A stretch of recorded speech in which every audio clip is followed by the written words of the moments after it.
This testimonial is brought to you by #Score Marketing Division Sufi Guidance Channel. का bill बनने के लिए पैसे नहीं थे, बिल का भी इंतजाम हो गया था। बस आप पूरे मुजम्मिल दिए थे सुनने के लिए, मेरे को और अम्मी को। अम्मी तो एक आईसीयू में थे सुनने के लिए, मतलब फोन भी अलाउ नहीं कर रहे थे आईसीयू में। तो 2 दिन थर्सडे फ्राइडे सैटरडे आईसीयू से डिस्चार्ज हुए नॉर्मल वार्ड में। तो नॉर्मल वार्ड में आए बाद मैं सूर्य मुजम्मिल सुनाने लगी अम्मी को। जैसे जैसे सुनाती गई अम्मी की तबीयत ठीक होती गई, बेहतर होती गई, और ब्लड प्लेटलेट इतने कम हो गए थे कि 17,000 हो गए थे।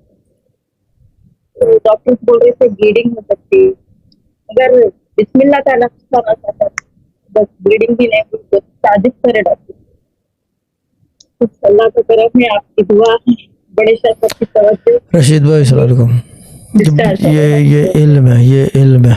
जब बॉडी लरस सकती है, क्यों शहजाद भाई मुजम्मिल से डन।